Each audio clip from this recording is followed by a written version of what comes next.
G'day, bird nerds. Wow, it's a bit earlier than we usually get going. I'm Grant, I'm a bird nerd. This is the Bird Emergency. We're shifting our urban birds conversation to a Thursday rather than a Monday today because we're going to talk about this critter, this creature, the amazing Australian brush turkey.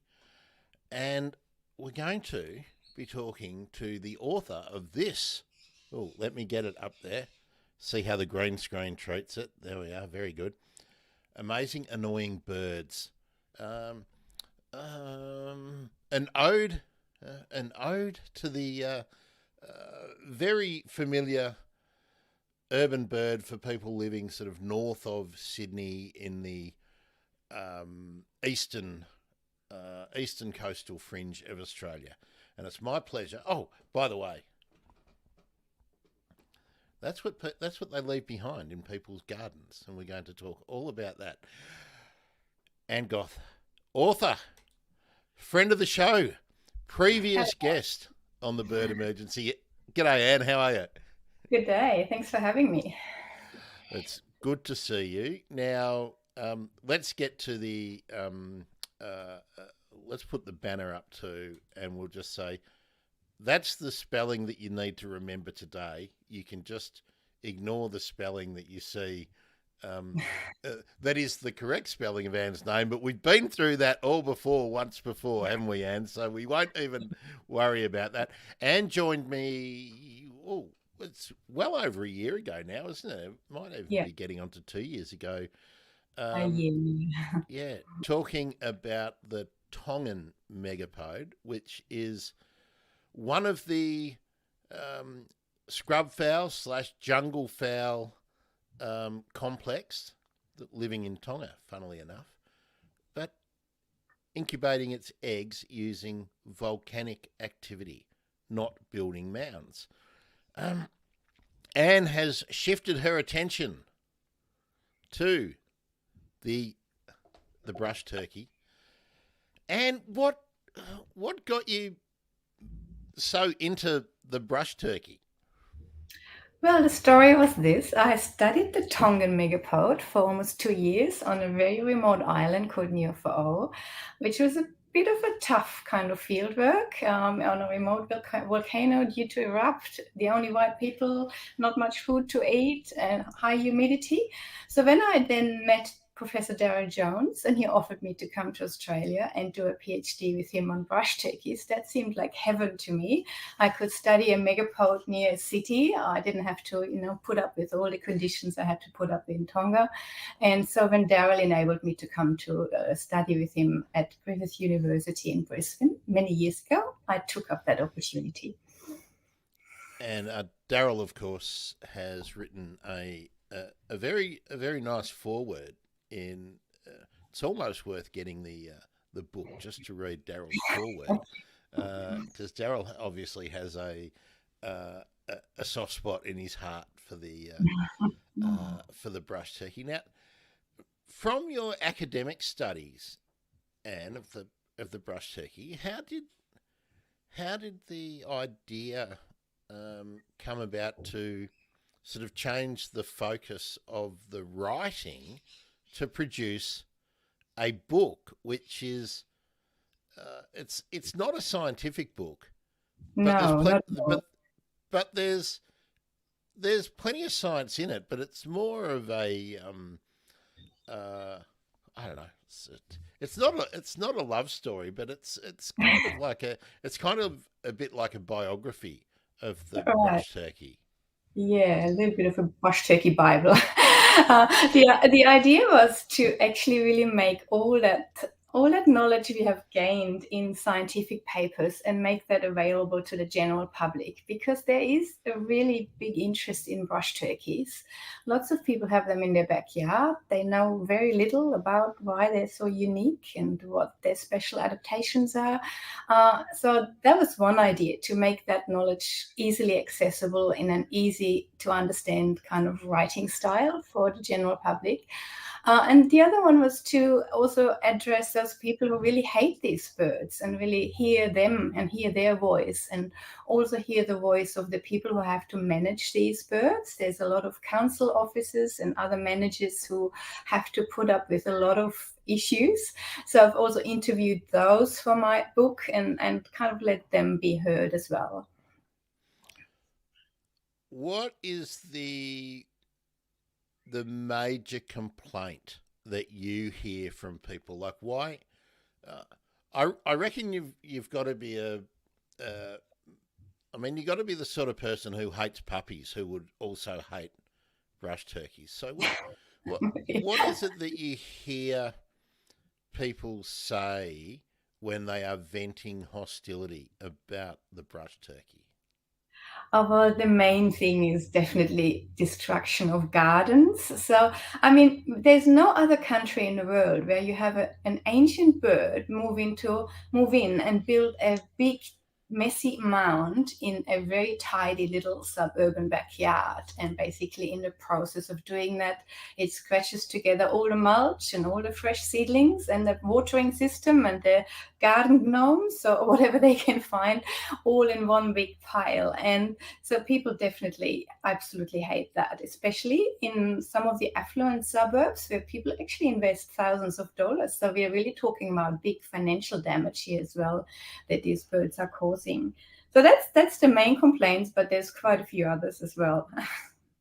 Well, what are some of the others? Because I can Yeah. understand people being annoyed with a bit of destruction happening if they are putting in a, you know, maybe what I might think are fairly poorly designed and extremely tidy and soulless installation from a wildlife point of view. But um, why? Well, actually, let's jump a little bit. Why do you think?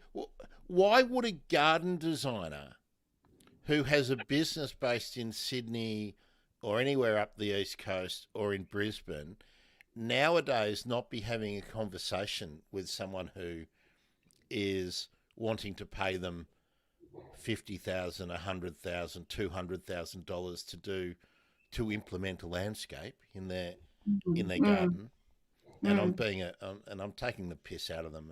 And I'm a horticulturist, and I've designed and maintained gardens, and so I know what the negatives are. But why do you think people haven't sort of embraced it and thought about brush turkey friendly Mm, gardens? mm. Um, I guess it's the attitude, especially, well, if you talk about Sydney, so the people, the bush turkeys coming back, let's say, into suburban areas of Sydney is a very recent occurrence. When I started my studies, there was about, by the way, 20, 15 years ago, I had to go to the Central Coast north of Sydney. I didn't get permits to collect eggs further south because they were so rare. So they've only just in the last 2 decades moved into these suburbs, and that shift of attitude just hasn't happened for many people. They still believe they can do whatever they want in nature and they dominate it, and there's nothing going to interfere with it. But brush turkeys definitely have a different ideas, and they love the gardens that people build that are quite natural. It's no more the good old English lawn. It's now natural gardens with mulch, with rainforest type plants. And that's exactly what the natural habitat of brush turkeys look like. So for them, all that moist material is perfect for building their mounds. And yeah, it has to be a very slow shift and in attitude. And that's one of the ideas behind my book, to get people to help with that shift. so if we've got private garden owners or garden managers um, needing to be led towards some brush turkey love, what is the prevailing attitude in your experience with council employees and managers? Like, Yeah. I'm guessing that I'm guessing like a number of different kinds of departments in councils Yes, would be fielding complaints. So yes. in Yeah, I and was you, actually sorry. I was just thinking you've had the face to face conversations with them without playing the role of the angry ratepayer. That's Um, right. what what are you hearing uh, council employees say to Yeah, you, and have policies adapted in maybe the last 5 or 10 years with the yeah. invasion of the brush turkey? Well, let's talk about the invasion later because we know it's Yeah, not an invasion. But so it's not just council; it's also national parks employees. It's other authorities such as the Sydney Park Olympic Authority. So I've interviewed people from all of these authorities, and I was really, really impressed with their attitude. So in general, I can summarize it: they really. But just stick to the fact that they're a native protective bird. You can't kill them, you can't relocate them without any permits unless there's really unusual circumstances. And so they usually go up and above to trying to help people as much as they can. Where they can, they're trying to shift the mound a little bit early in the breeding season so it doesn't go right across the path, or they're trying to build boundaries around it that doesn't stop the birds from breeding but helps people.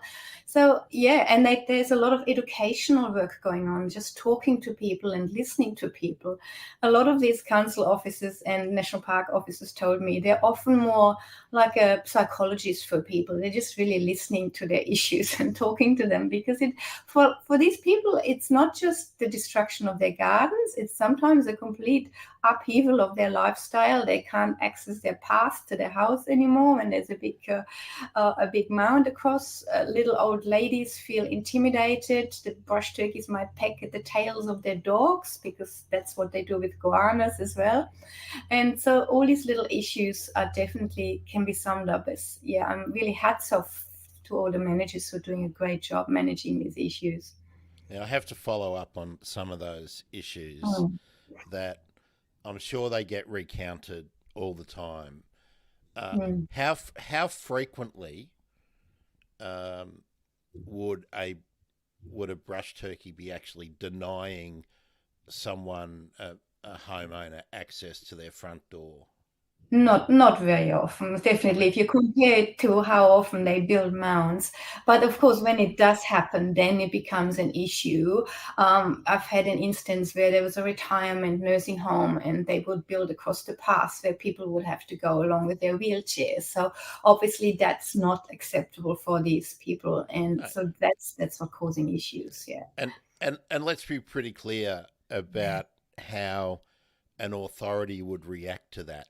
They would either move the mound or Yeah. disassemble it, but leave the birds alone, Yeah. um, so that people can still do the essential activities that need to happen, but you don't Yeah. need to persecute the Yes. birds for it. Mm. Um, so, what always happens in situations like this is the terrible situation uh, that has inconvenienced people will be repeated over and over and over again. And like a game of Chinese whispers, it will mean that they didn't block the path. It will mean that they totally covered in the emergency exits, and so that people might have Mm. been killed. The stories become Yeah. ridiculous. So over the years that you've been collating information, I mean, I just want to sort of drill down on how many times something that is really serious has occurred as a result of a brush turkey mound. Oh, not very often at all. It's more the media that definitely blows all of that up. I've done also in my book, I got a little chapter where I just went into Google, Mr. Google or internet and found every article I could possibly find in newspapers about brush turkeys. And I analyzed those. And it is so obvious that that negative image that they have, and how journalists just play that up. I think I found one article that actually highlights why they're very special birds, and maybe one or two that come to their protection when they've been poisoned by people, but otherwise they do have a very bad reputation in the media. So in your old fashioned literature search that you Yeah. found looking at the articles, how many of these bad stories were actually genuine, and how many of them were sort of um, old wives' tales? You know, that just Yeah. myths that have been repeated over and over and over again, and they've become Yeah. the urban myth. Definitely the urban myth that's being repeated a lot about, the bad image that they have, and little stories that are being blown up to big extent. Yeah, I mean, Yeah. um, yeah, people will get very, very precious about their own space. Well, the most extreme example is actually in the northern suburbs of Sydney, where some residents currently are challenging legislation. So they've written a letter to the minister that they want brush turkeys removed from the Protected Birds Act, from the Biodiversity Conservation Act. And so letters like that cause a lot of time and effort for national parks officers, because Which they have to respond to them, and it's valuable time wasted that these people could otherwise spend looking after our native protected species. which council is that? I want to look that up I, while I we're won't talking. mention it. I just say it's the northern suburbs of Sydney. Okay, all right. I will find that off my own bat and get involved in Yeah. it. And uh, actually, hold on, Anne. I'm just going to take you out of the stream for a moment while I say something to the audience. If you would like to do some independent research and find that council and make your own submissions about what a bloody stupid idea that would be, go ahead. Okay, you're not. You don't have to be involved in any of the inflammatory things that I might Yeah. say, Anne. But that's an example, isn't it? And of the whole NIMBY stuff, which becomes so frustrating. I bet those same people will, who want the brush turkey removed, will probably be passionately concerned about pandas or tigers or something, Yeah. which drives me bloody bonkers. That Yeah. people are so stupid. Mm. Let me, let's circle back to that again though. What,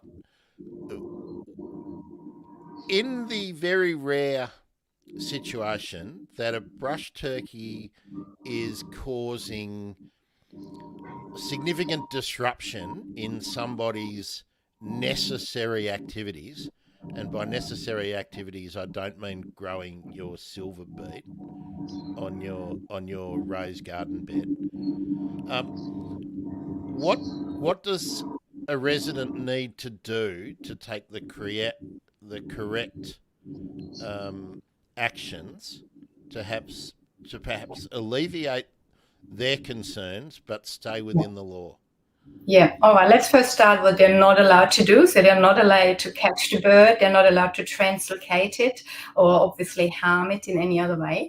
What they need to do is they need to contact their local council, who may then work with the national parks officers, and they can, after really carefully assessing the situation, they can issue a so-called license to harm, which means that these birds can be relocated or removed by some other means, but that can only be done through the National Parks Office. Definitely, that's the only way to go about it. And I'm assuming that you cannot disassemble a mound if it's already active. That's a good question. It's not as black and white. So these birds, I have to get into their biology a little bit. So they start breeding, building these mounds for incubation in about July, depending on how much rainfall there is, and also a little bit depending how much south they are. So further north in Australia, they breed earlier. So in the first few weeks, while the males are building these mounds, there won't be any eggs in the mound. And during that time, you can still safely spread apart that material, and you will have to remove it because they will otherwise just scratch it together again. Yeah, you're showing now the whole distribution of brush turkeys on that map. So all the way from Cape York to south of Sydney, the Illawarra region, and occasionally even further south. So so early in the breeding season, when they've just started building the mound, you can disassemble it and remove the material. That's still legal because there's no eggs in there. But you need to be very diligent about observing the birds. As soon as the females have started laying their eggs in there, then obviously it becomes illegal to harm the eggs by removing the mound. And should you be letting the council know that what you have done?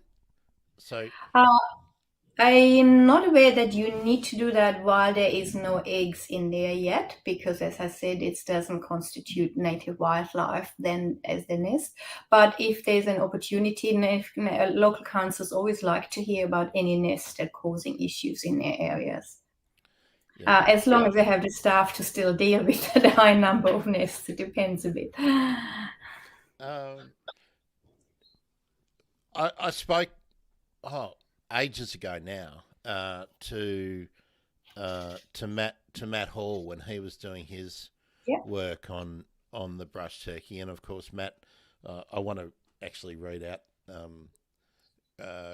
his sort of review or recommendation of the book in a while, but uh, is Matt or people like Matt wanting to collect records still about where brush turkeys are impinging on people's enjoyments of their homes? Oh, absolutely. There is an app that I highly recommend downloading, the Big City Birds app. Oh yes, You let's might get want to that up. bring that up. So that And is Matt is involved in that, and John Martin and some other people.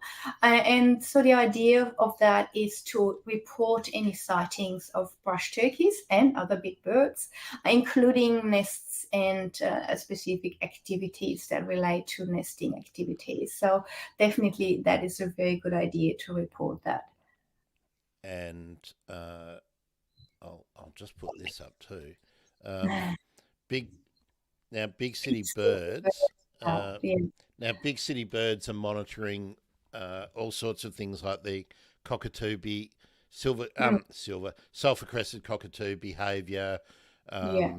ibis, bin chickens, a whole lot of stuff. So interactions with urban birds, and brush turkey is Mm, included.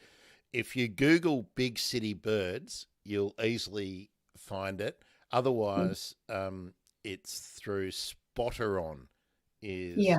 is where the app is managed.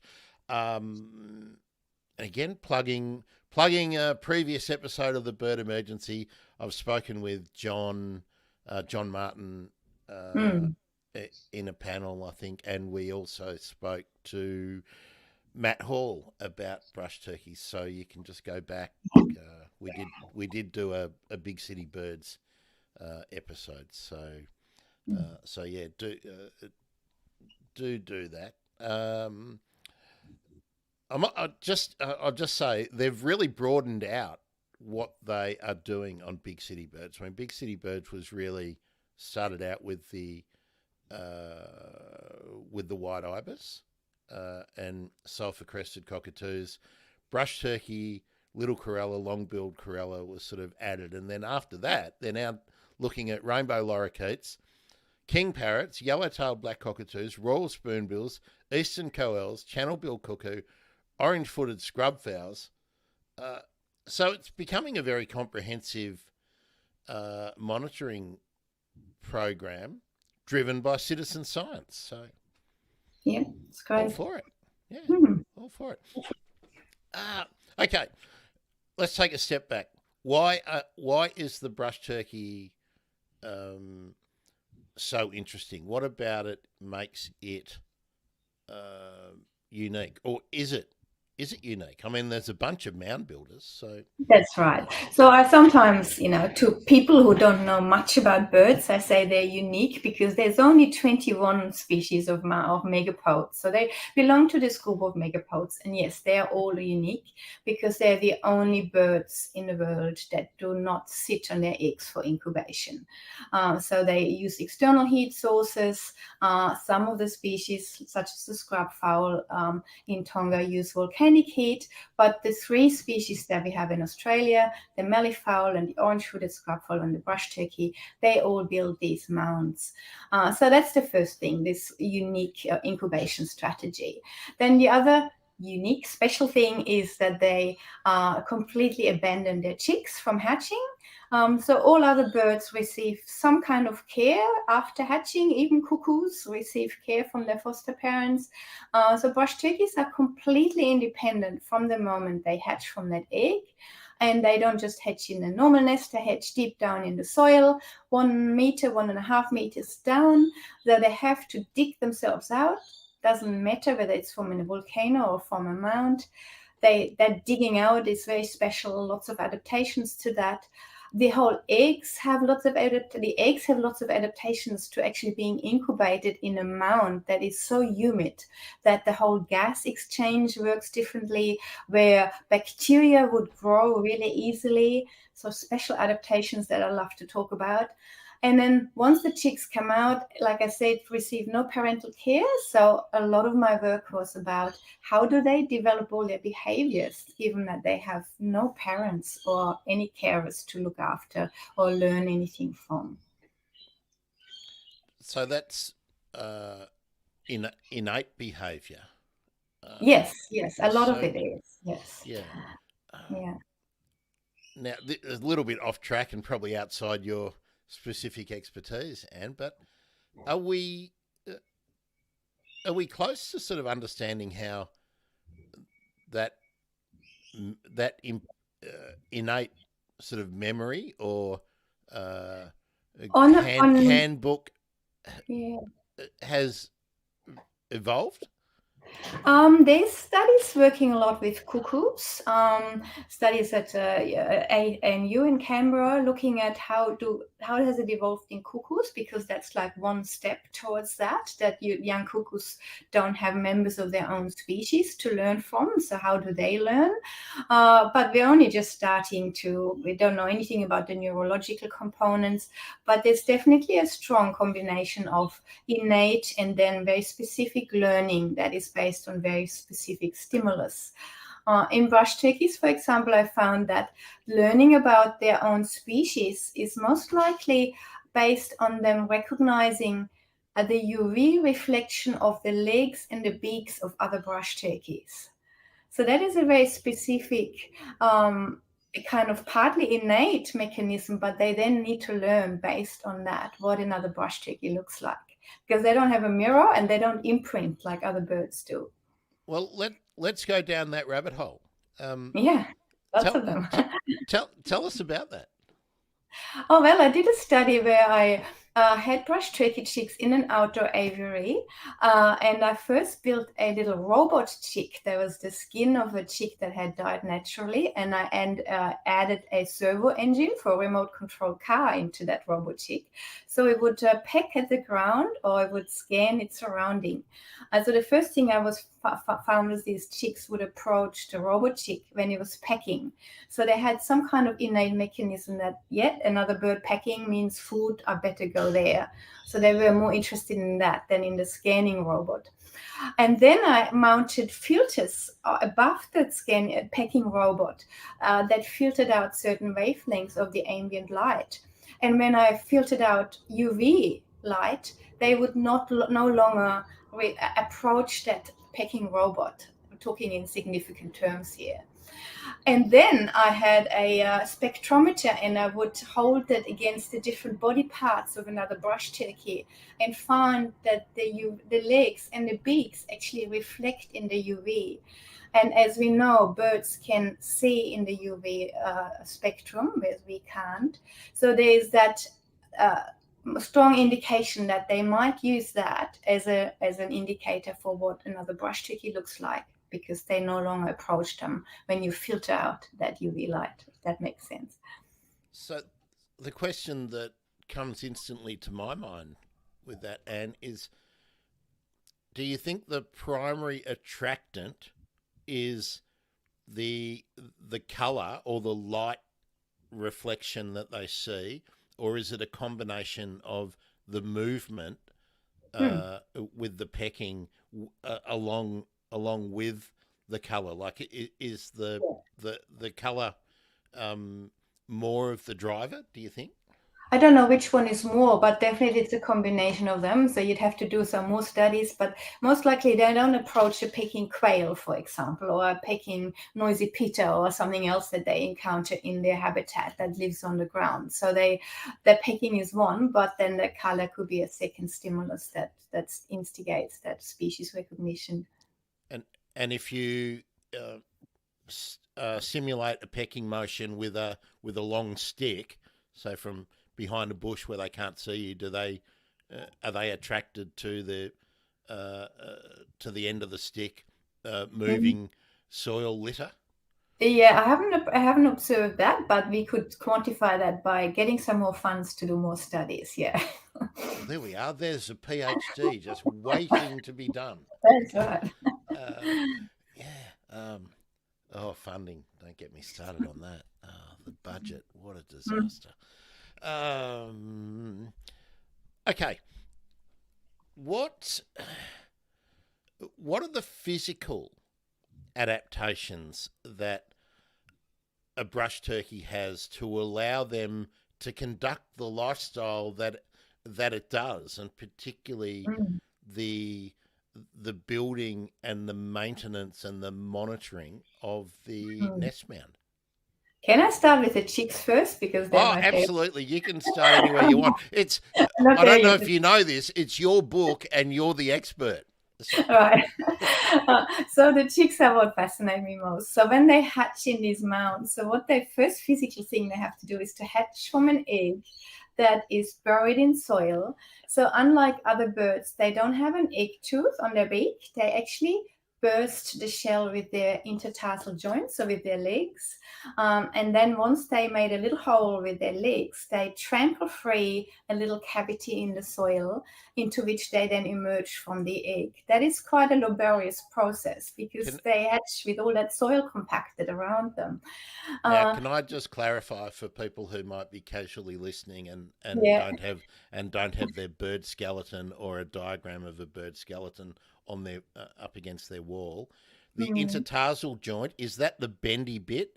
That's in the middle of the leg. Yeah, so it's the elbow. Yeah. Yeah. Basically, Yeah, that's right. Okay. Yeah.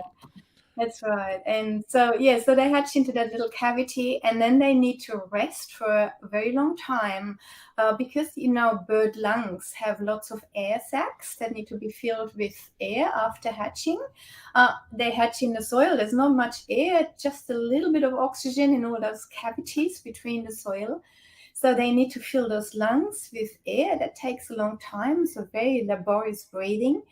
And they also hatch with fully developed wing feathers, which is very unusual for birds. Their primary feathers are fully developed, but they're enclosed in these keratin sheaths to protect them from the mud. So they need to lose those and preen them off. And they just need to gain strength in their muscles before they can dig themselves out.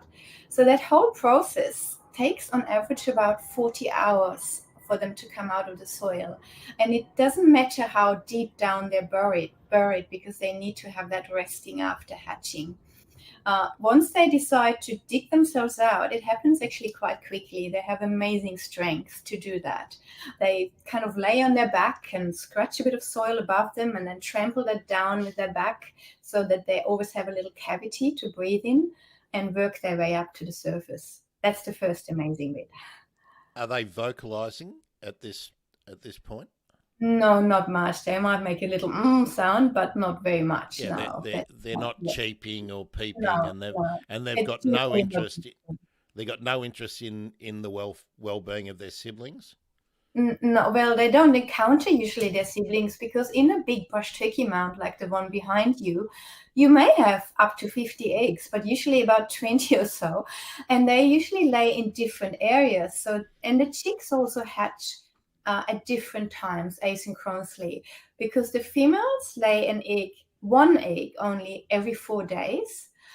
So they lay eggs that are in a mound are all of different ages. They're incubated for 7 weeks, very long incubation time. And after that 7 weeks, like I said, they hatch at different times. And so they're not in the same area, hatch at different times. So they're not likely to encounter another chick in that mound. That's really interesting. I hadn't really twigged to that there was such a big gap between the Yeah. between laying each egg. So Mm. you were just saying that there was uh, potentially 50 eggs in a mound. That is a very successful male. So Yeah, we can talk a bit more. Yeah, sorry. Go on. but is that from one female or is that from multiple No, females? yeah, Because that's otherwise, there's a female laying eggs for 200 days. Right. yeah, no, that's a good math there. No, absolutely. So we can talk about their fascinating mating system. They're polygynous. One male has several females visiting his mound. If he's a successful male, not all of them are, and obviously that means that lots of eggs can be found in one mound. Yeah.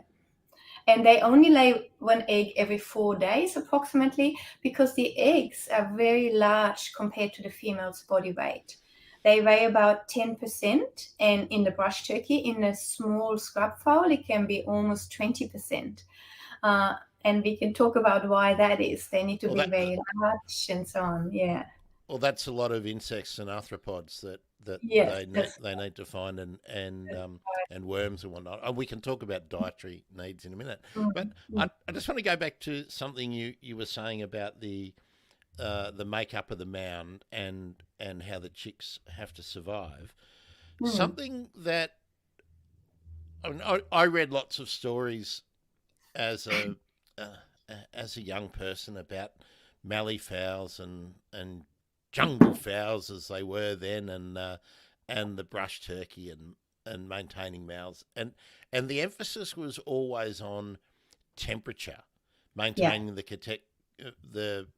the correct temperature of the mound. But I'm I get the feeling that equally as important, if not more important, is actually that this the makeup, the physical makeup of the mound, so that you have the the correct amount of oxygen mm, available at the right time for the chicks mm, mm, as they hatch.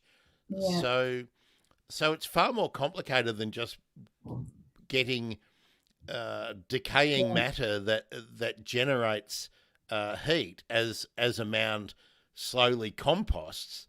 yeah, It's actually the very nature, the size, and mm, the ratio of the different organic matter that makes up the mound is yeah. crucial to be able to maintain the right oxygenation levels. Yeah, yeah. Roger Seymour and David Booth and some other scientists have done some studies into the physiology of these mounds. And some of the things they found was that the size differs depending where they're being built. On Kangaroo Island, where these birds have been introduced, the mounds are much larger because it's colder there, so you need a bit more insulation.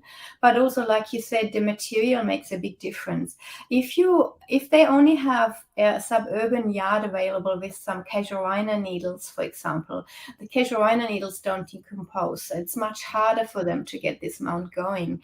And I wouldn't be surprised if some of the young males are just not successful in attracting females because they don't have the right building material and don't quite know how to do that yet. What possessed somebody to introduce brush turkeys to Kangaroo Island? And Well, Stan, if you're in the live audience now, Stan on Kangaroo Island, please tell me if you have seen a brush turkey on Kangaroo well, I'd Island. like to know how they went after the bushfires as well.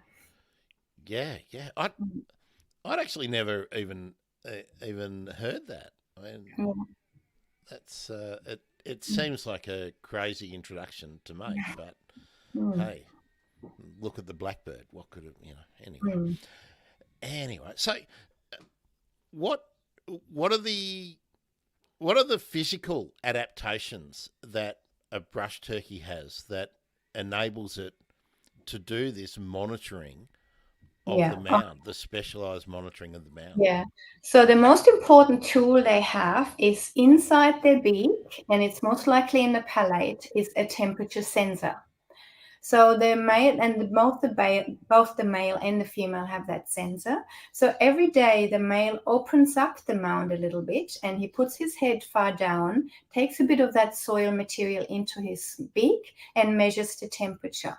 And so when he finds it is too cold, he would then immediately heap up some more material on top of the mound. And if it's too hot, he will open up the mound to let some heat escape. And he does that every morning. So it's like you said, it's not just a matter of scratching together material. It depends which material, but also on the behavior of the male to every day monitor the temperature of that mound and act accordingly. And then the females use that sensor to test the mound. Is it good enough for my eggs? Or do I want to go to someone else's mound that might be better?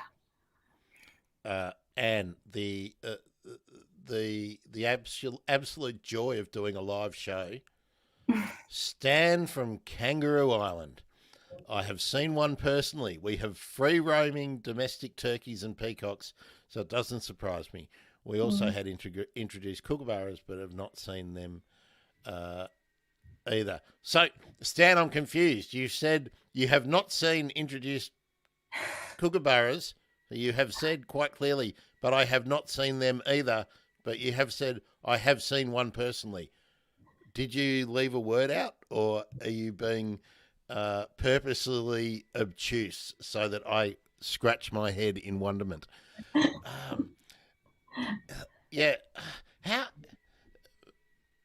how would how do you think brush turkeys would? I mean, it's such a sort of dry environment compared to the northeast and central east coasts of Australia. Why would why would anyone think that Kangaroo Island is a good place to put brush I turkeys? don't know Why? how much, yeah, how much seeking they did. I don't know, but the ability of them to survive there shows how resilient they are. And actually, in the 1800s, they introduced some to the London Zoo, and they managed to breed over in the UK as well in that climate. I don't know how they do it. Wow. Well, I guess anywhere where you can create a microclimate and be able to grow Mm. subtropical plants would probably uh, allow them to to survive, as long as Yeah, they're but not freezing. they do have a limitation in their range south of Sydney. They stop there. So, I mean, they are maybe slowly moving a bit further south, but I would say that there will be areas that are just too cold for them, or maybe the breeding season is too short for them, where they can actually build enough, produce enough eggs too. I'm I'm surprised. Sorry, and just I'll just bring this up again too. I didn't look at this in detail before before we came on, but I'll just um, zoom in on the distribution map. Mhm. I'm actually surprised that they've been recorded down as far south as Yeah, equivalent to Canberra. Uh, yeah. can we get any information on that square? I think No. some of these are historic records. I don't believe there's any in the ACT that are more recent. We looked through all of the historic records, and there were quite a few. And those historic records strongly indicated that they have withdrawn from the southern and the western part of their range to the eastern part. Oh, that was going to be my question. Like, are they?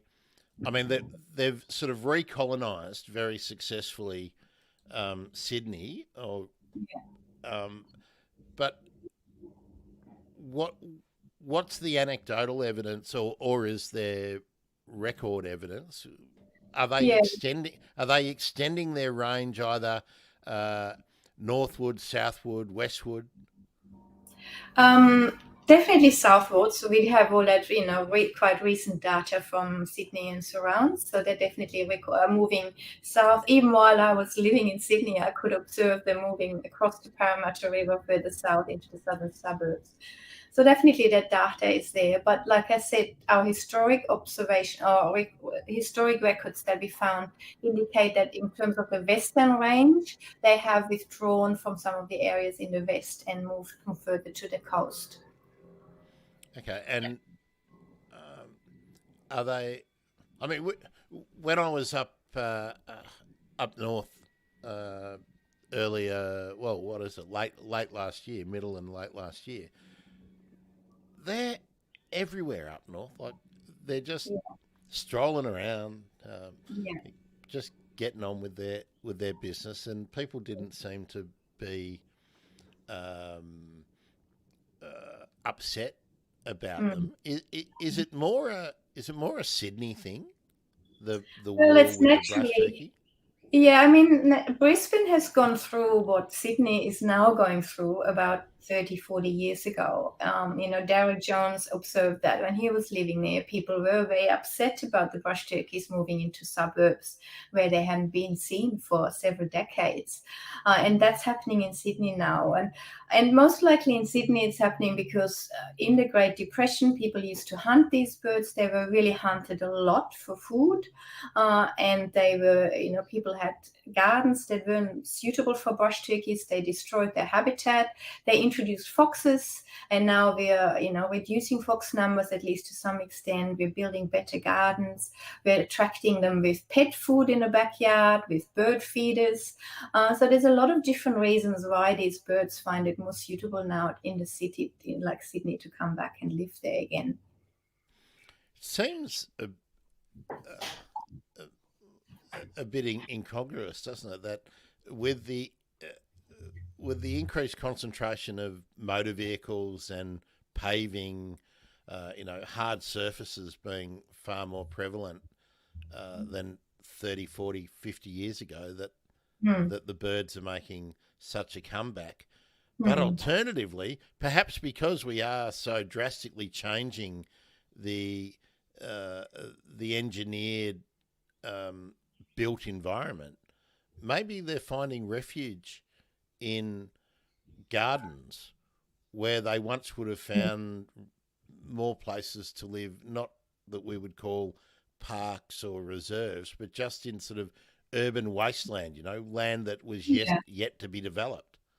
That's right. And their original habitat is the rainforest. So, we're clearly destroying that at an alarming rate. So expelling them from those areas. But at the same time we're protecting them now. I mean, the introduction of the Biodiversity Conservation Act was the biggest change for these birds, that they all of a sudden were protective native wildlife and it's become illegal to hunt them.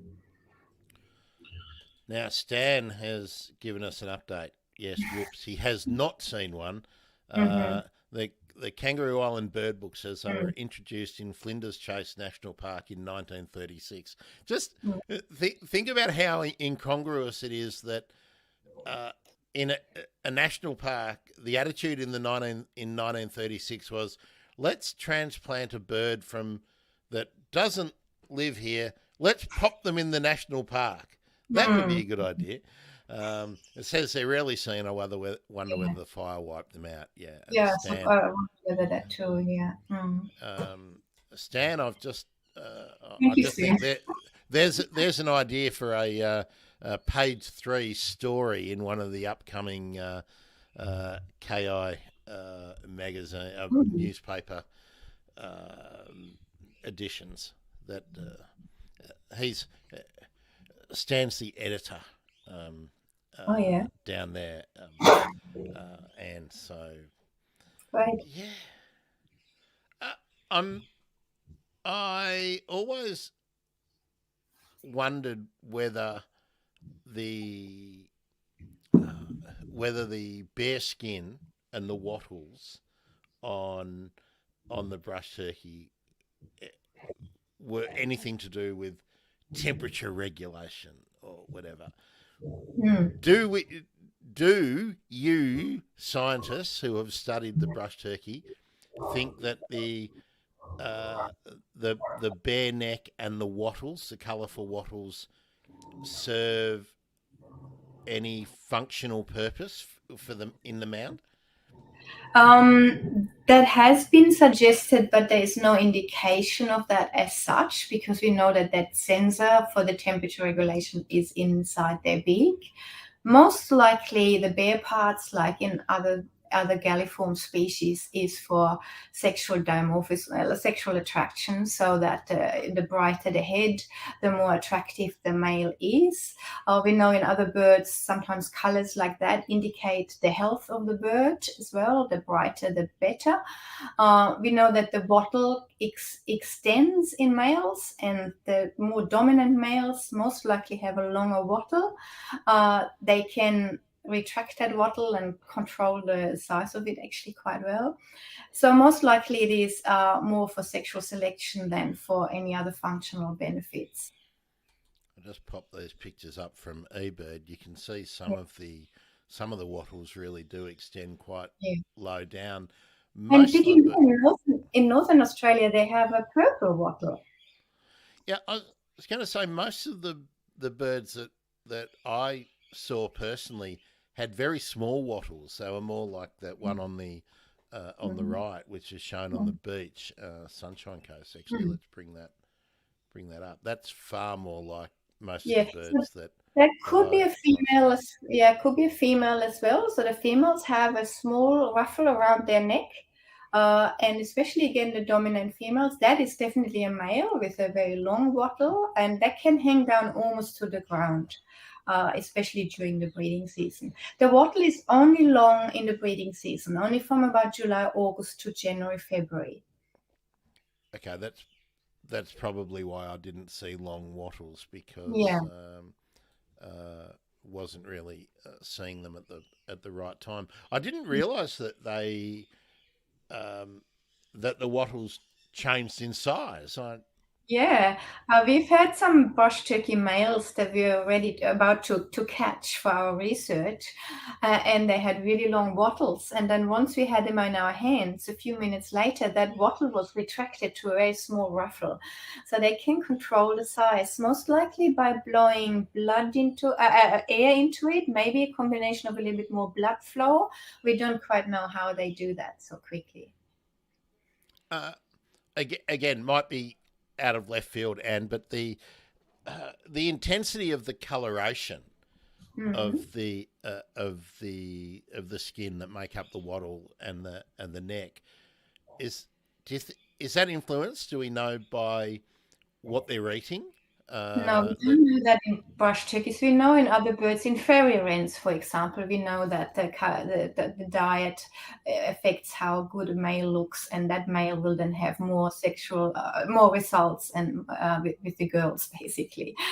Nobody has studied that in brush turkeys. But what we do need to maybe quickly highlight the mating system of these birds. Is that okay if I go into that a bit? Yes, hold that thought just for a minute. I Yeah, just want all to let just follow up on right. Stan's been doing his research.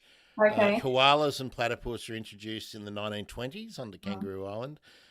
Koala numbers grew to 50,000 before the fires, and the platypus survived the fires and Oh, have now good. apparently spread to another creek. Now, is that a good thing? Obviously, the koalas in Kangaroo Island may well serve to be a really important insurance population Mm. as we knock them off all over the mainland. Mm. But yeah, I thought that was interesting. Okay, Anne, let's get back to turkeys. So what did you want to talk about with? Oh, the mating system. Yeah, yeah. That's kind of so. That's something I always tell people who have a mound in their backyard. That's fascinating to watch, and people do actually find that. So the male builds the mound. Usually he builds one, but if he's really successful, he will build two mounds. And I'll tell you more about that in a minute. So he stands on top of the mound every morning, and he waits for the girls to visit him. Now the girls test the temperature. They might even come a day before before they have to lay their egg, to test it.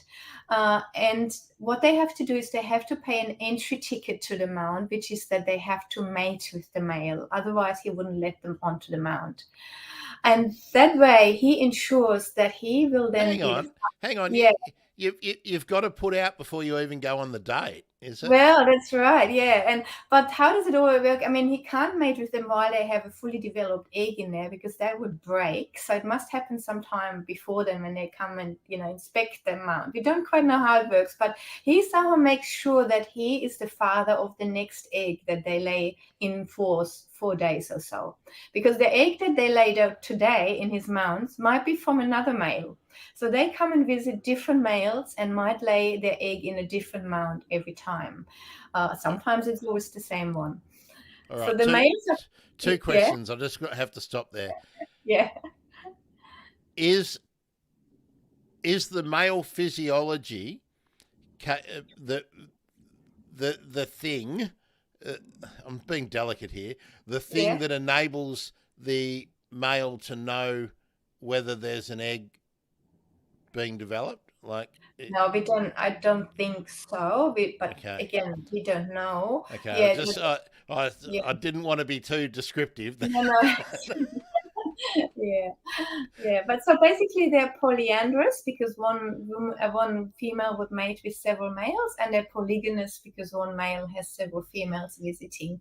And then the females also compete with each other for the access to the best mounts. So there's quite a bit of action happening on the mounts in the morning. And the male is actually really aggressive towards the females who come to lay their eggs. And we think the main reason for that is he wants to make sure that they really mean business, so they don't just scratch around in his mound and open it all up. And Well, second, nobody likes a tire kicker. no, So, that's right. And then the other one is that they actually do it quickly, lay the egg quickly, so that another female can come and do the same, and he gets as many eggs as possible. now, if the male is sort of advertising each morning up on top of the mound, Hmm. how do the females become aware that the mound exists? Like once they know it's there, Yeah, they've yeah. probably got a circuit that they do depending on their egg laying cycle. But how are they initially attracted to a, a new mound? Is there? Yeah. I mean, I'm not aware of brush turkey display, but is there vocalizing that Yeah. brings them in? What? There's definitely vocalizing combined with a little bit of display. So what they do is they bend their head forward, blow some air into their big wattle, and as that air is being pressed out, they utter this boom call, we call it. It's like I'm not very good in it, but similar like that. So that is quite a deep sounding sound. Maybe it would even go into the ultrasound range. We don't know, and that definitely can be heard from quite far away. Be like brush turkey theatre. Yeah. Ooh, I'm a bustard. I'm a bustard. Look at me. I'm a bustard. That's right. So, But I have also seen the male leave the mound as soon as he sees a female anywhere nearby. He leaves the mound and he chases the girls, trying to chase them towards his mound as well. so rounding them up, sheepdog Yeah, that's behaviour. right. Round Wow, them up. Yeah, yeah. amazing, amazing. Now I'll just give H2 Rider Stormy his moment in the spotlight. So Stormy's in Western Sydney in the Parramatta area, and Yeah, yeah. so has brush turkeys locally and has Yeah, also seen them at Kirribilli. yeah. Yeah, we see them more in Parramatta. I've even given talks for Parramatta Council already because they're aware of the many complaints they're starting to come get. I was just wondering how far west do you think they are likely to penetrate? If they, I Yeah. mean, are they likely to be seen in the escarpments of the Blue Mountains? Yes, occasionally, yeah. We actually have records of the indigenous people, of the Aboriginal people there, having stories about brush turkeys. So that strongly indicates that they have always been there, but not very common. And further west, further north, they go down up to the west to the Mount Yengo area. There's a lot of indigenous stories from there as well.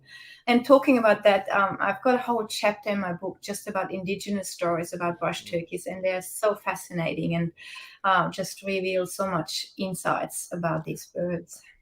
That's one of the things I really appreciated about the book, and I must say, Anne sent it to me before Christmas, I think, wasn't it, Anne? That we first started talking about this. So uh, I really appreciated the bringing in of the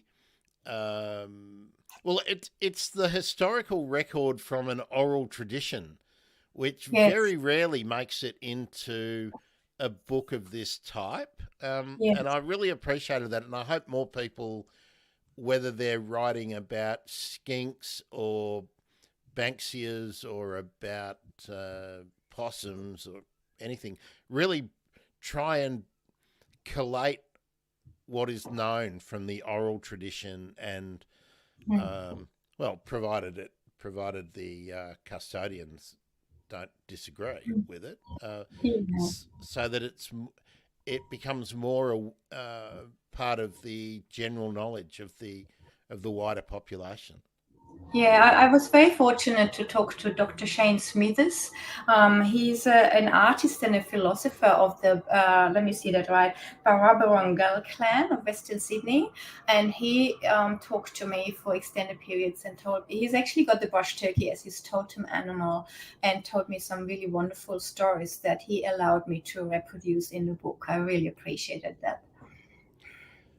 In different parts of Australia, again, this probably draws on your wider experience, but is the is a brush turkey seen as a significant or totem animal in many of the indigenous communities across or up and down eastern Australia?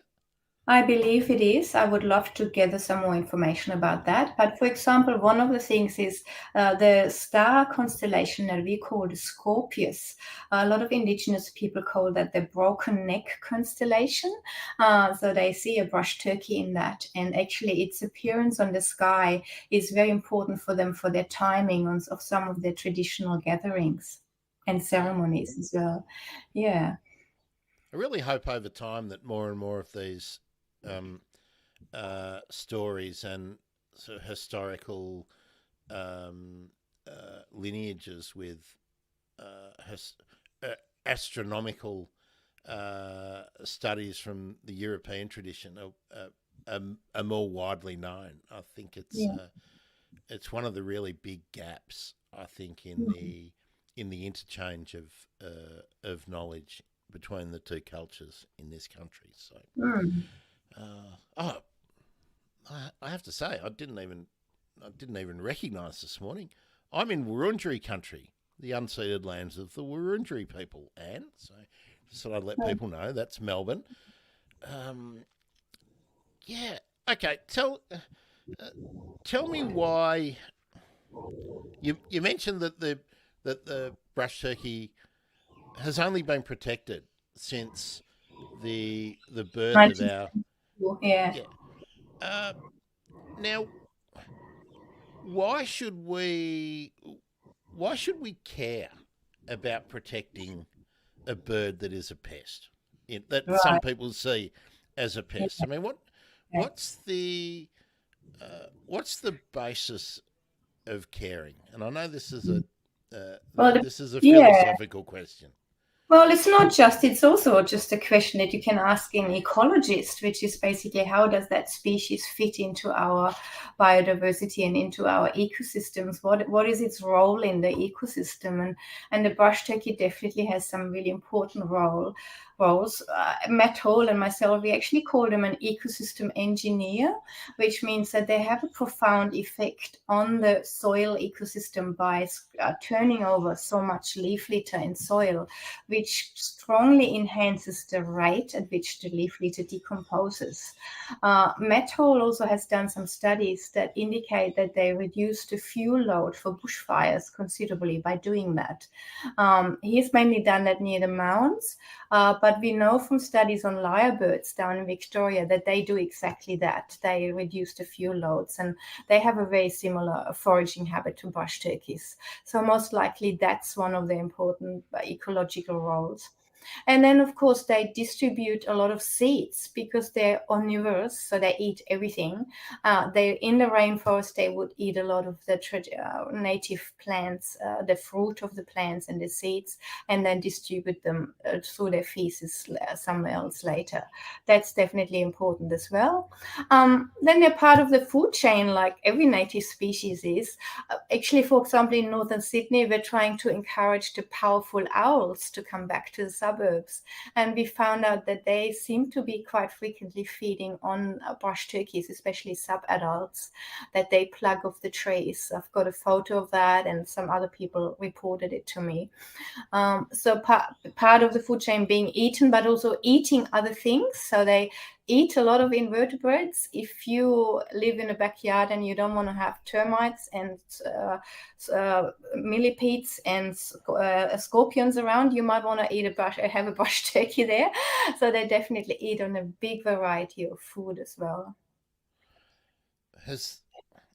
Do you know what the population density is for brush turkeys in like suburbs compared to a fairly undisturbed rainforest? Like, are there more of them in the city?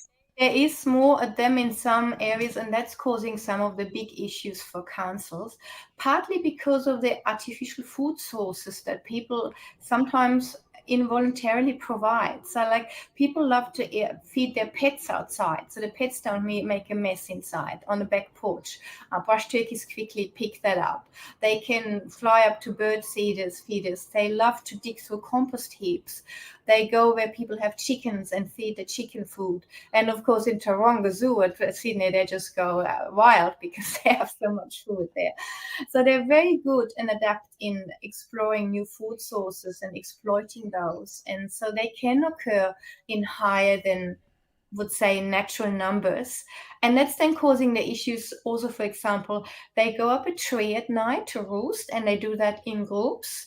So if people have their driveway or their house underneath those trees, and you have 50 brush turkeys, very big birds, defecating up there at night, that's causing quite a bit of issue with the mess underneath as well. Yeah, that's something that surprised me. I saw three of them early in the morning together in a tree, and I thought, oh, Yeah, okay. I didn't know that they were communal roosters at all. So, that might be a predator avoidance strategy, definitely here. yeah. So, what will they eat? Pretty much anything. Like they'll eat fruit. Yeah. They'll eat They discarded. eat food, they eat meat from the barbecue. They really have. Not many things I have not seen them eating. So people leave.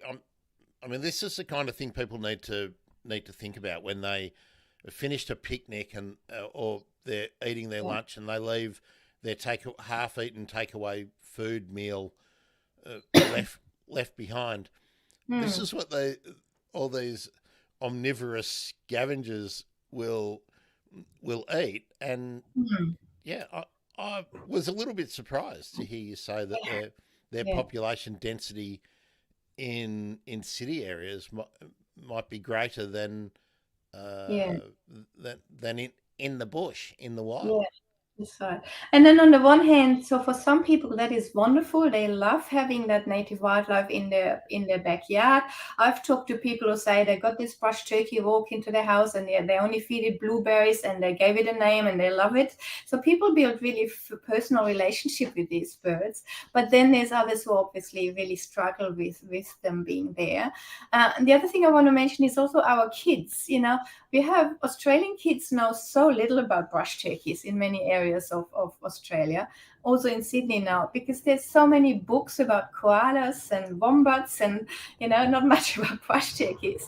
So I'm trying a bit of a mission to trying to educate them as well, just so that they know why are that they're native first of all, and why are they special, and what can you learn about brush turkeys as well. So, yeah. Well, that gives us a good opportunity to hive off into the book that I don't have, but that we can I've got it. I've we got it here. There you that go. we can talk about. And I just got to Yeah, say, yeah. and I now have I got it up? All right, I've got it up Mm. here. Yep, there we are. Brush Turkey Needs a Friend, Yeah, and this is a kid's book. yeah, And yeah. I've It's for young and kids up to 3 to 7, 8 years, and the idea is to just tell them the story of a brush turkey who tries to find a friend, and he digs himself out of this mound, and then he really struggles finding a friend because he's so different to the other birds, until he then eventually builds a mound. So the kids learn about their mound building, how they regulate the temperature, and eventually he finds a friend in Tina the turkey. So there's the story of the brush turkey, but there's also a bit of a story about friendships, and that it can take a while to find a friend, and you have to be patient with that. And that it's okay to be different as well. and I'm just going through so people can Oh, see thank you. the illustrations and Thank you. uh, yeah, there's something that I don't think people really think about, that the chicks roost in trees, so they're They do, yeah. From the first day, they're outside. They know they need to go up there. and you have a illustration here with the cat. Now it's Yeah, very, again, we just have to always say, keep your cat restrained, keep yeah. it. Um, Yeah, I radio track the chicks to find out about their survival rate, and in some areas, 90% were killed, and predominantly by cats. That's definitely one of the biggest predators for them. I also found when I studied their response to predators that they don't know how to properly respond to cats. They would run away when a snake comes. They would, also run away when a dingo, like a dog in my study, came, but for a cat, they would just duck down and wait, and they would wait too long, and the cat could easily catch them. Now the radio tracking that you've done on the chicks, have you got that? Is that in a paper? Have you done a Yeah, paper on that? yeah, I do. Yeah, I do. Many That one. years ago. I thought it must have been a new one. I was going to say it. No, It's I must say I'm not studying brush turkeys anymore. I couldn't make a living of that, so I now work as a science teacher, and all of those studies are actually quite a few years ago. yeah. I was thinking, oh, is there one that I didn't read? Because Yeah, it's one of the earlier ones. how excited would you be if you were conducting research now with the new equipment that is available, like the different methods that you can do tracking and the different things that Yeah, affordable methods of tagging yeah. can measure. That would be That would exciting, make a wouldn't it? big difference. Yeah, I made those many years ago. I think it was in 1999. I had to find a way to attach the transmitter to the chicks that would not harm them in any way. And I ended up gluing it on with eyelash glue for women, because that is not harmful to the skin, and it would fall off after 2 or 3 weeks, which gave me enough time to study their survival during that time. Now we've got a first hand record here from H2 writer Stormy. In one local park, I've seen the brush turkey and the powerful owl. So, Yeah, they do cook. Yeah. Stormy, have you seen a brush turkey within the talons of a powerful owl? That's No, not uh, yet. something that's being seen more and more often. Um, and what came first? The idea for the adult book or the kids' book? Like, was your desire to communicate an awareness of the birds to kids the first thing that you thought about, or was it about um, getting into the minds of sort of more bird nerds like myself? No, the story is that it was the kids' first book first, actually, into a lot again 14 years ago when I had my son, which was quite a shock of a system after studying precocial chicks for so many years. Having a non-precocial baby was a bit hard, and so I needed some distraction, and I actually created most of the book at that time, but I didn't publish it. And now that I did the adults book, I thought they would make a good duet, the two of them. Now, I just want to go back to this for a minute, to the kids' book. Now, Daryl's written a little blurb, a recommendation on the back, and this is aimed at kids 3 to 8 years old, so early primary school, or most of primary school, I guess. This is a charming and beguiling picture book that deftly describes some truly strange features of these remarkable Australian birds found in bush and backyards. Now, I've got to say, because I don't have this book, so I didn't pay attention to the front. Who did you illustrate? You did all the illustrations. So there we go. Yeah, I did, yes. That was my other distraction when I had my baby son. How long did it take to put Yeah, a all while. the But, you know, illustrations together? you need a bit of distraction when you have a baby son, so it took a while. No doubt, no doubt.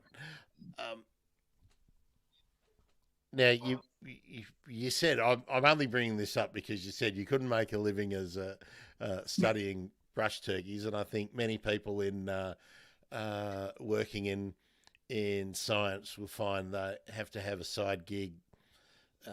Anyway, how did you shop the book around to many publishers? Like, I'm wondering whether there, because this isn't really a truly science book. It's not a field guide. It's not a natural fit for somewhere like CSIRO Publishing or whatever. What was the experience like? Look, when you've got these books to shop around. Yeah, to be honest, I shopped the kids' book around to many publishers with no success. And in the meantime, I learned all about self-publishing. And then with the adults book, I just decided that's what I'm going to do. I'm not even going to bother because I knew it is so hard to find publishers these days, especially with a book, like you said, that's kind of a mixture between science and general public. And just trying to fit so many different aspects in. I just couldn't be bothered, to be honest, because it takes months and months to trying to go down that avenue of trying to find publishers, and I did it pretty quickly when I decided to do it. Now, I just had to make sure I made sure I had a professional editor to edit the book, and I had a professional graphic designer for the cover, but the rest, and some software that I could use to do it myself. But yeah, I'm quite happy with the product. It's a long time since I've been involved in producing a book, but in a former life, I trained as a book editor, so I know how to mark up the galley pages and everything. Yeah.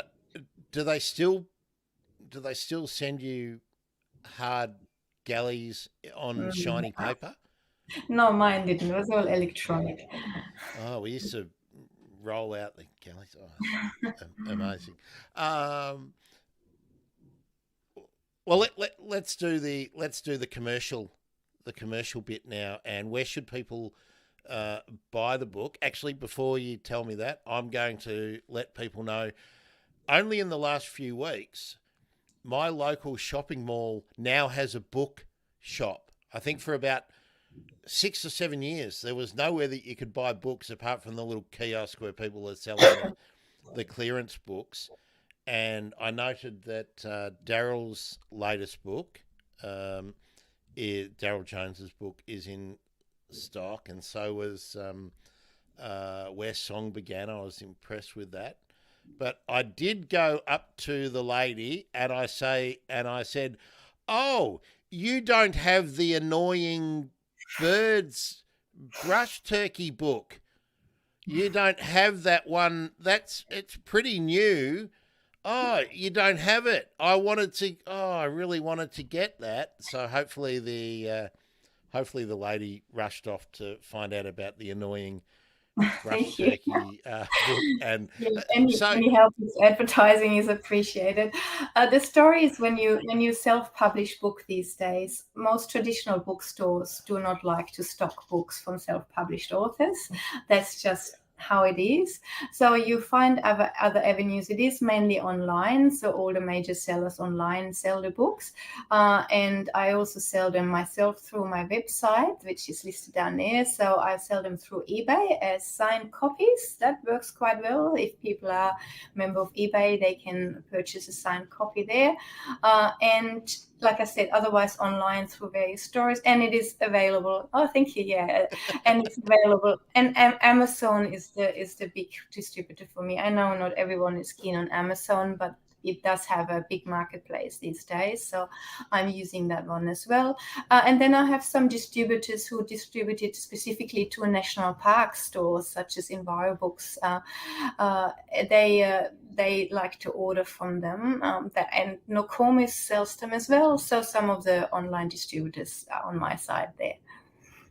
now for all of you folk on X/Twitter, YouTube, Facebook, Twitch. Oh, and let me just go over and see. Oh, and look, hello, Mackerson22 on Instagram. Sorry, I wasn't looking at Instagram quickly and all the time. Left a bunch of comments. I can't share them, unfortunately, on Instagram. Do come over to YouTube and we can share them. That would be good. But it says looks like a wonderful book. So thanks for that. That comment. Yeah, I say this all the time. I forget all the time. If you are interested in watching on Instagram, that's great. Thanks. Instagram's unreal. Yeah, go. But do come and watch on YouTube or Facebook Live or Twitch, because then we can do things like this and we can share your comments and you can ask questions and I'll pay attention. And I'm assuming you would like people to go to angothauthor.com Yeah, and buy the book from you, so you don't have to make Jeff Bezos richer. well, they can buy it on the website, but it lists all the places, including the link to my eBay and all the various links where they can choose to buy it from. Thank you. Yeah. But let's be honest, you probably get an extra dollar or two. Yeah, not very much, but you know. That's right. Better than giving it to Jeff Bezos so he can go to Saturn or something. So yeah, so there we go. We'll do that. Now I just want to bring up the reviews. Let me come over. Where's the bit that I wanted to read? I did want to read what here we are. What a few people will probably know these names, so let me just zoom in so I can read them properly on the screen. And let make sure that I've got this screen shared. Here we go. So this is reviews of the amazing annoying birds. And we've been talking about Matt Hall, who is now Dr. Matt Hall. Ann's new book is a veritable encyclopedia of brush turkey facts and stories, all based on her extensive experience with these much-loved and hated birds. Interviews with professionals dealing with brush turkeys and lovely hand-drawn illustrations are a bonus. It is a must-read for anyone interested in this truly unique and fascinating species, whether to learn more about them or just figure out how to get them out of the garden.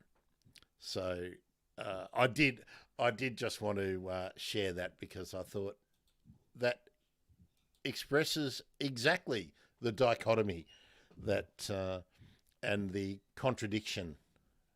Yeah, so I purposely put a section in there, a whole chapter on how to live with them and how to get rid of them in your garden, or at least, trying to expel them if you want to.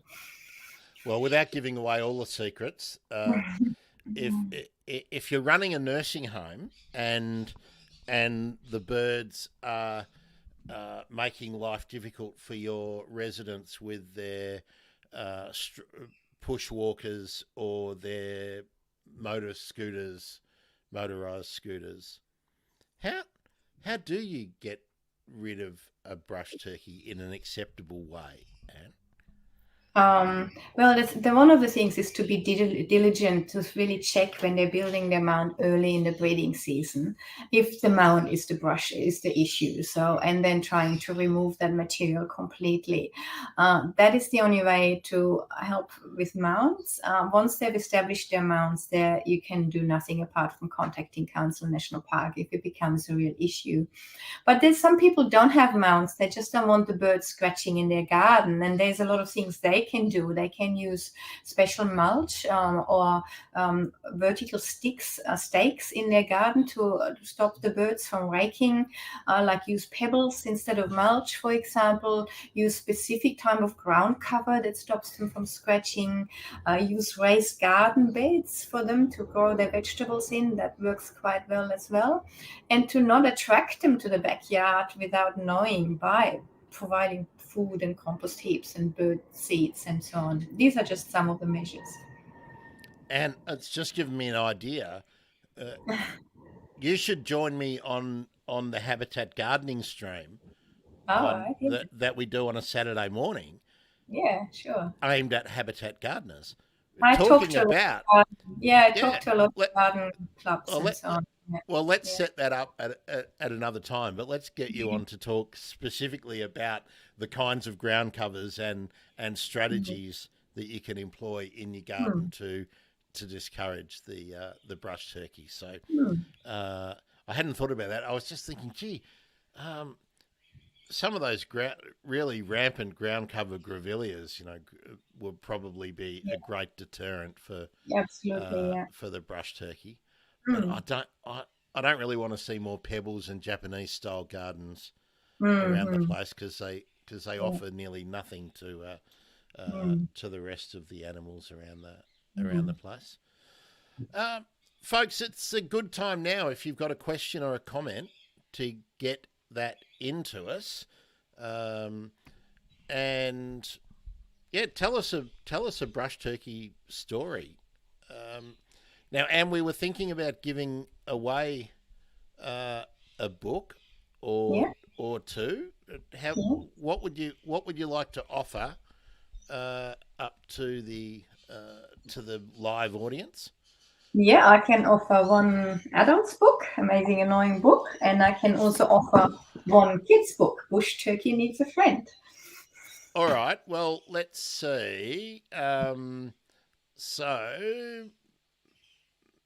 will we do this? Do they have to a game of general knowledge? Okay, I've got one question. I think we sort of talked about this. You go with your question. That's a good one. Yeah. And the adults book. I'll better think of one for the kids. and let's make it time limited until just to give people who might be catching the replay or something on delay. So it's Thursday morning here in Australia. Let's say that if I check my Twitter, let's make it your Twitter, Anne, because then you can get the followers, new people. Okay. What's your Twitter, Anne? That's a good question. I think it's just Ann Goth author. Let me just check that. Yeah, it's Ann Goth author. It's the same as my website without the com, so just Ann Goth author. Okay, so you need to Ann Goth author. So you need to tag Anne, and you have to tell Anne how many countries the genus that the brush turkey belongs to is found in. So you need to give the numerical answer. Is it 5? Is it 3? Right? Is it? I don't know. Could be anything. But you need to give Anne that answer. And we're talking countries, not states, just That's right. countries. Countries, actual members of the United Nations, maybe. Yeah. And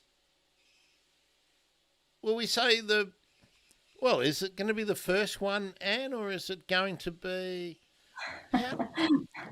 The first correct one, I assume. okay? I don't know. The first correct one, and Yeah. that tags Anne, Well, and you'll have to. let's make it the 5th one, so I have more people tagging me. But then people will wait. See, then they'll Oh, wait, right? That's oh, how I was thinking. Now, and let's make the kids' book. The kids' book is for just people watching live now, okay? And to prove that you are watching live now, because Anne's already told you the answer to this question. Who was instrumental in getting Anne to study brush turkeys?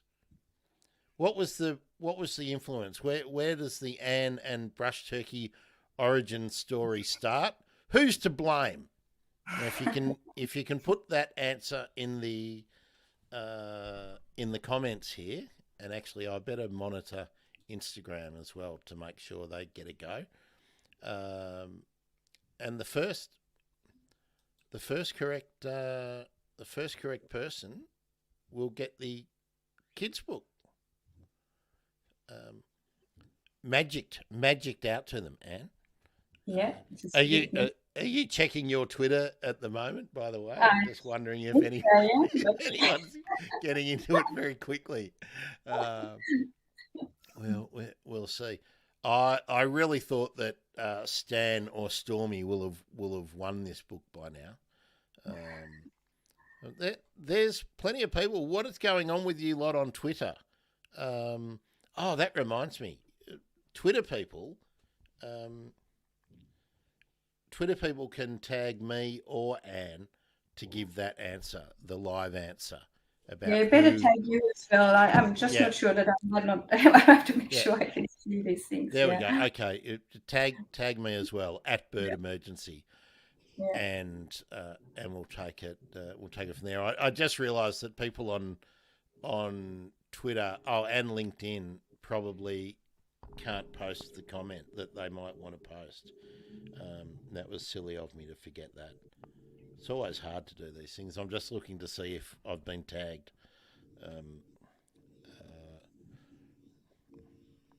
No, I've just got people. Oh, not even anyone arguing with me yet this morning. That's always a good day on Twitter when nobody's insulting you first thing in the morning. That's good. I'm not seeing anyone who's coming in. Maybe they weren't listening right at the start. Maybe you need to repeat the question. I don't see anyone either.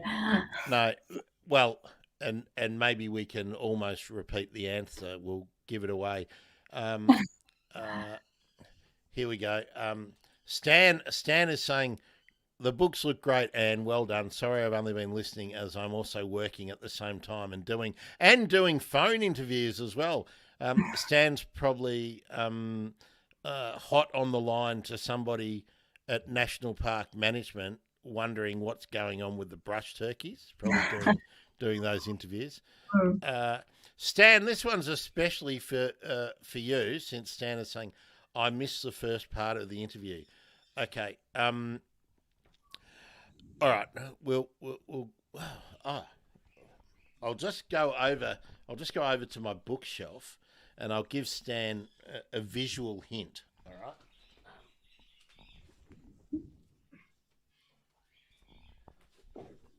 Now, the person that inspired Anne and sort of facilitated her move into the study of brush turkeys instead of Tongan megapodes has a couple of times been on the bird emergency and wrote this book.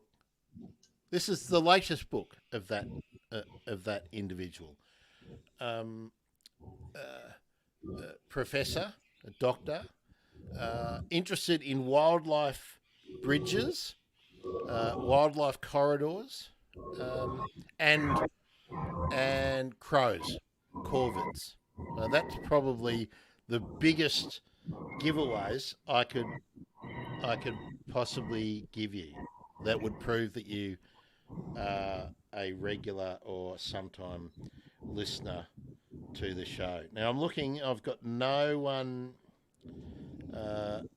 yet. Oh, I do have more horrifying stories on Twitter, though. By the way. All right. Well, Anne, we're just going to have to see whether Stan or Stormy or any of the other all these Twitterers. So many people on Twitter again. Should I put? I'll put this up even closer. There we are.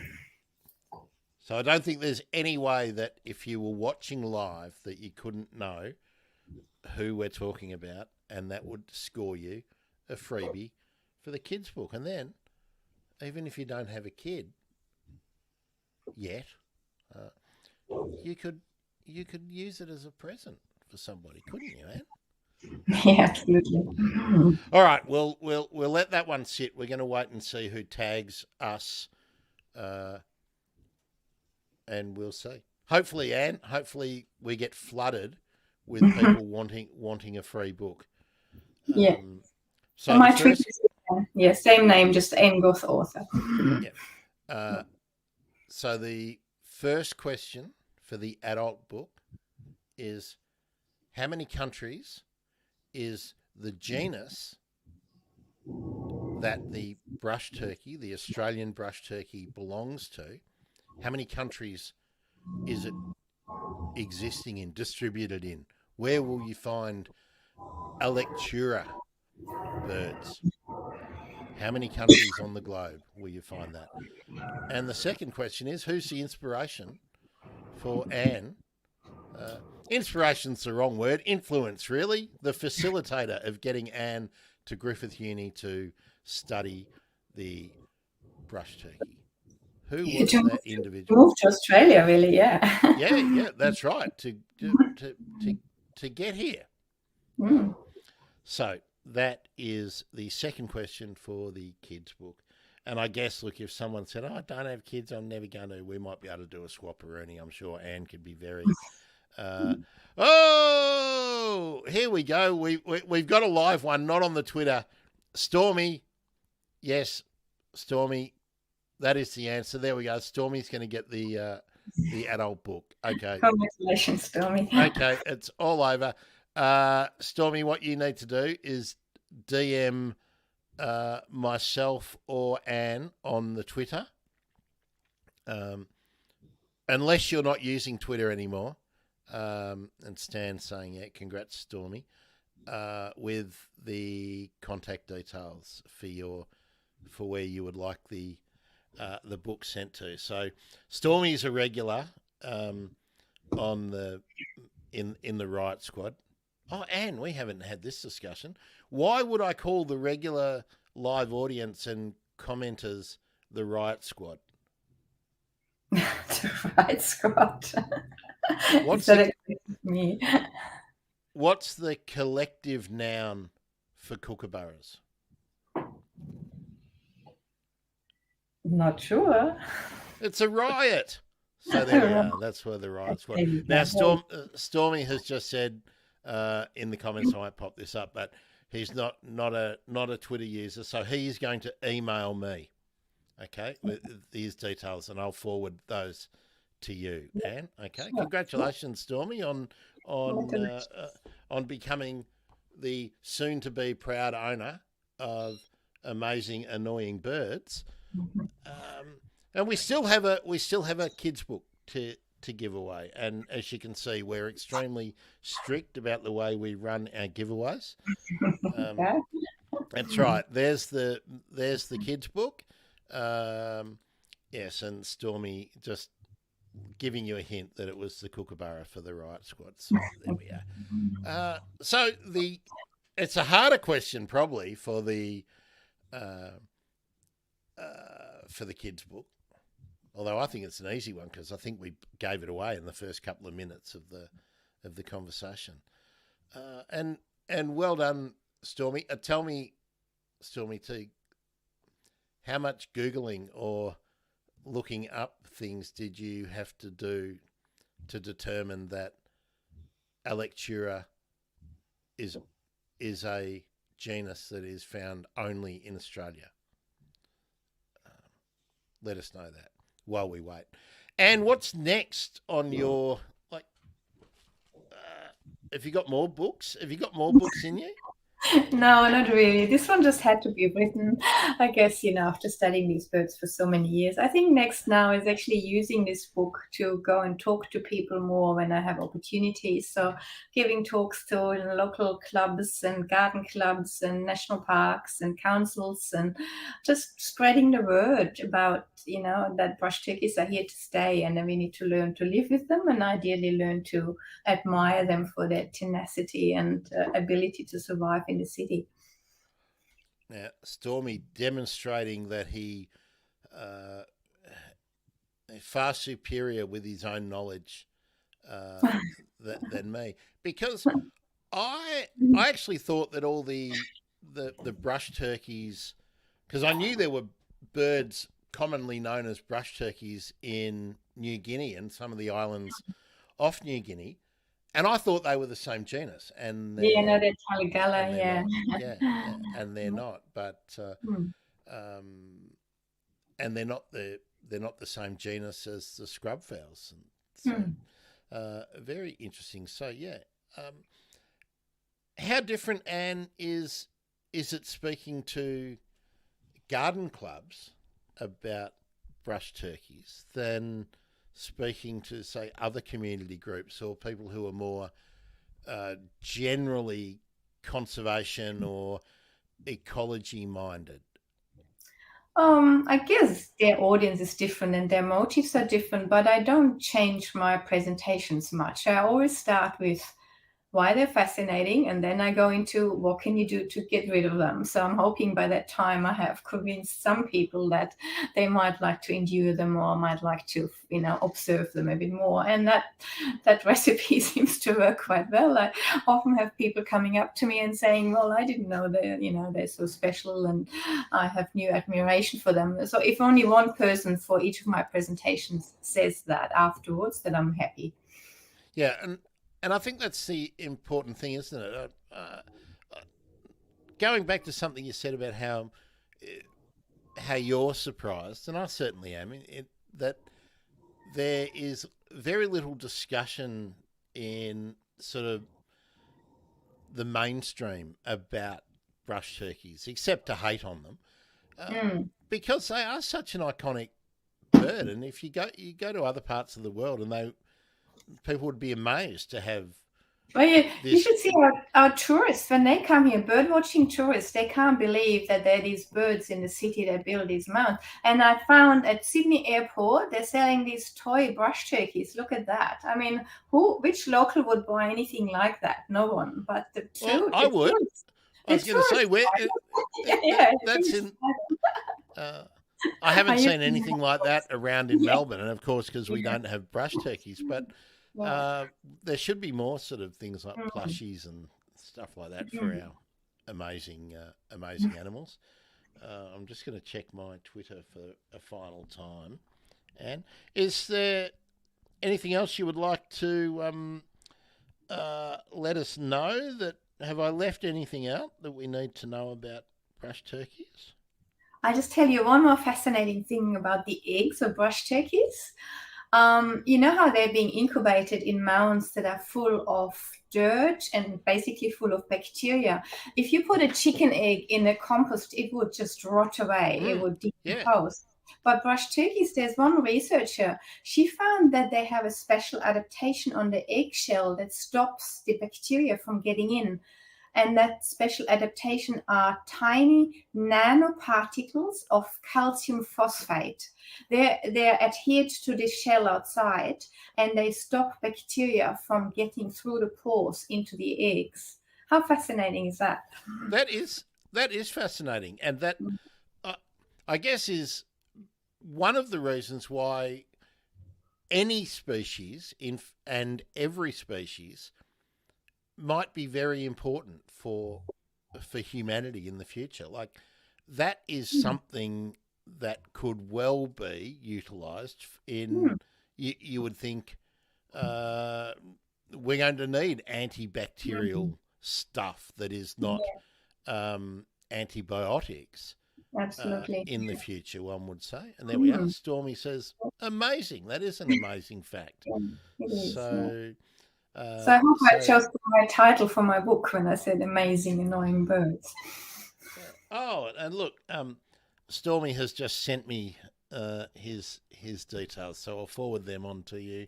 Why don't I do that right now, Anne, and then you'll know what it's That's good. Thank you. what it's about. Let me here we go.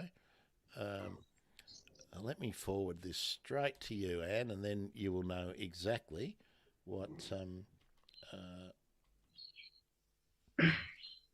what it's for. Um, oh, why isn't that coming up? Here we are. There we are. Just so that you know that I've done it, Stormy. I've done it. It's done.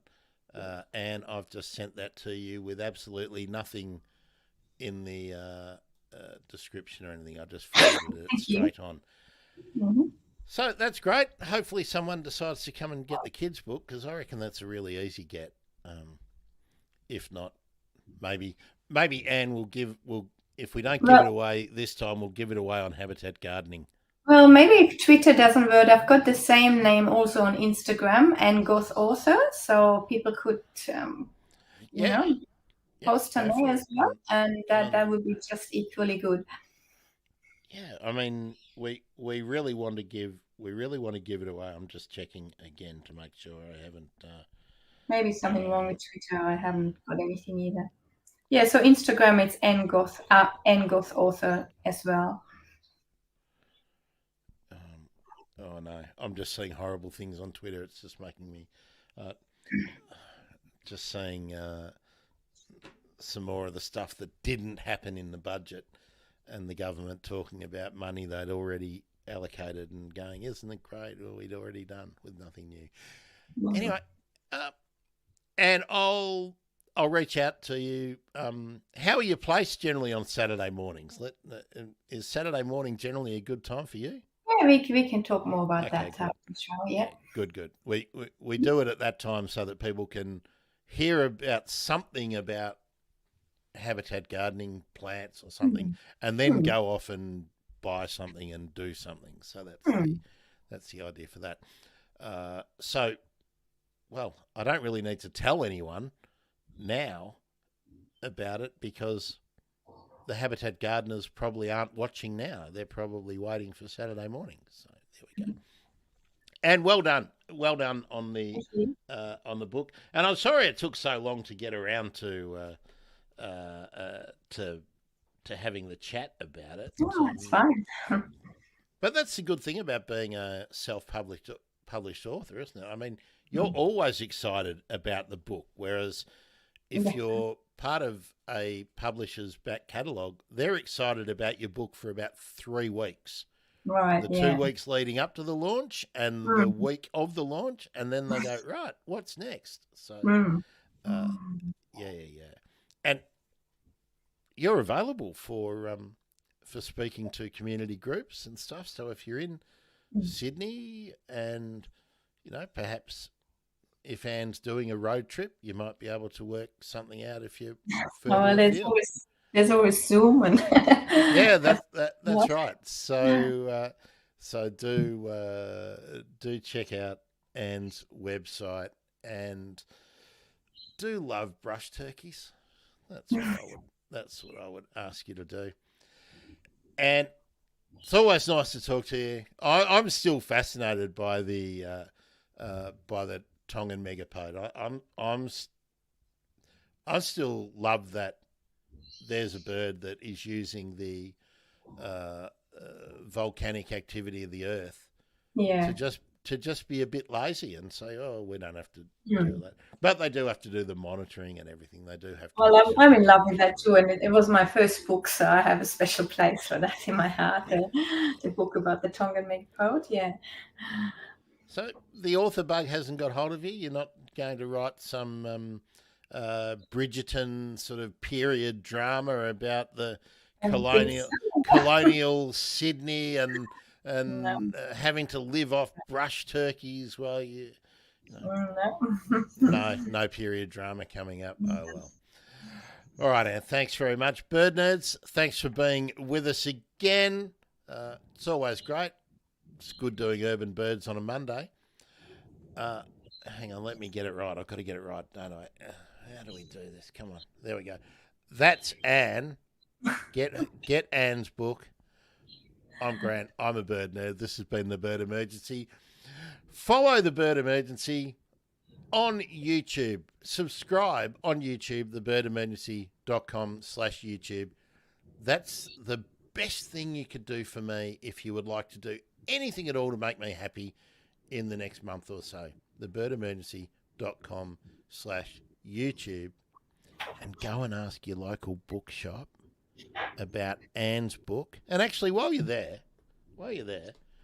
if they don't have Daryl's book, Getting to Know the Birds in Your Neighbourhood, ask them why not and get them to order it in.